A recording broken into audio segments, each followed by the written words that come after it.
Boom! With a loud noise, the earth shook.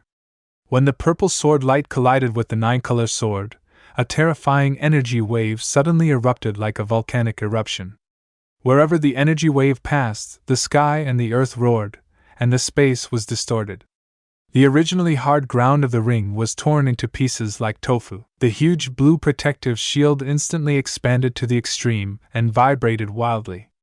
Cracks intertwined with each other, like a huge spider web, covering the entire protective shield. "Hold on!" Owen Fraser shouted, and together with several other Longhu Mountain masters, began to frantically infuse the formation with all their internal energy. However, even if they tried their best, the protective shield was still expanding, and the cracks continued to increase. After a few seconds, the protective shield suddenly exploded with a bang. Owen Fraser and several Longhu Mountain masters were directly blown away by the energy wave inside for more than 10 meters. Before they landed, they were seriously injured and blood spurted from their mouths and noses. The remaining aftermath showed no sign of stopping and continued to spread around. It was like a surging wave that engulfed all the spectators in an instant. The strong ones could still resist calmly, while the weak ones were directly rushed to the ground and fell with blood on their heads. For a while, the whole scene was in chaos. Screams, curses, and cries for help came one after another. At the level of Dalton and Grant, even if it was just a trace of the aftermath of the battle, it was still not something that ordinary people could withstand. In fact, all the spectators did not expect that the collision between Dalton and Grant could be so intense. Not only did it destroy the ring, but it also tore apart the protective formation carefully prepared by Longhu Mountain. Even several Longhu Mountain masters could not resist it together. Such a powerful destructive force, they had never seen it before. Quick! Save people! At this time, they could no longer care about winning or losing the game. Kate Fraser, the Heavenly Master of Longhu Mountain, immediately organized people and began to treat the wounded. The major sects were not idle either, and they all took action. Faced with this kind of accident that was almost like a natural disaster, no one could stay out of it. Fortunately, most of the audience who could sit here were warriors, and they had a certain ability to protect themselves, so there would not be any casualties. As for those who were not warriors, they didn't have to worry, because they were either rich or noble, and they had masters to protect them. Under the leadership of Longhu Mountain and the cooperation of the major sects, the riot just now was quickly quelled. All the wounded were helped down, of course, some were carried away. Most of the remaining audience still stayed where they were, staring at the center of the arena. Compared to the injury on their bodies, they were more curious about who won. At this moment, the ring was completely destroyed. The huge ring that was originally 100 meters in radius was now only a pile of rubble. The smoke and dust were all around, blurring the vision, and it was impossible to see the situation inside the ruins. Who? At this time, a breeze blew, pushing away the smoke and dust, revealing the main scene of the ruins. There were two figures standing on each of the two towering small piles of stones. Grant on the left was dressed in black, full of coldness, panting, and blood oozing from the corners of his mouth.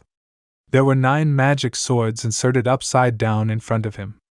Unlike the previous sharpness, all the magic swords had become dim. Dalton on the right was dressed in white, with a pale face, sweat on his forehead, and his hand holding the sword was shaking slightly unconsciously. A trickle of blood flowed down the blade of the dragon bird sword, and finally dripped onto the ground.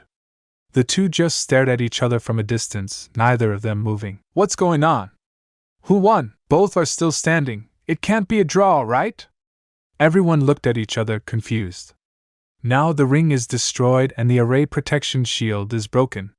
It is no longer realistic to let Dalton and Grant fight again. After all, with the strength of the two ultimate grandmasters, they can kill most of the people here with a raise of their hands.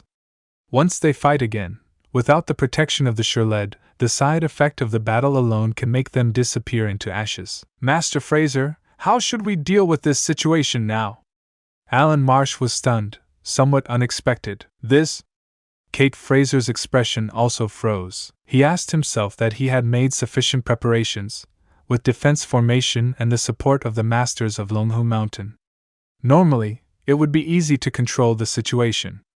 But he never expected that Dalton and Grant had such a strong destructive power. The ring was destroyed, the formation was broken, and now it seems that the winner is still undecided, which is really a bit difficult to deal with. Master Fraser, since the ring is destroyed, there is no point in fighting anymore.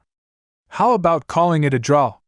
Penny Sage suddenly spoke. Kate Fraser did not respond directly, but cast his eyes on Tychus Hale and Alan Marsh, and asked, "What do you two think?" "I have no objection." Alan Marsh shrugged. "Although it's a pity, a draw is not bad either." After thinking for 2 seconds, Tychus Hale finally chose to nod. "Since it's meaningless for you, let's do it this way." Kate Fraser stood up and said loudly with energy transmission, "The ring has been destroyed, the protective formation has been broken, and the two players are evenly matched. After much discussion, we have decided this match a draw." And just can't accept it. This can't be the end yet. You promised to never leave, and now you're gone. Can't believe I can feel the world slipping away as you slowly fade from my everyday. You promised forever, a love without end, but now I'm left broken, struggling to mend. I thought we were so tied, destined for a lifetime, love with no end, love with no end. Staying in my imagination, memorizing the past time, the secrets, the love, the care. Now they're echoes in the air. I still see your face in every place, feel your warmth, your gentle grace.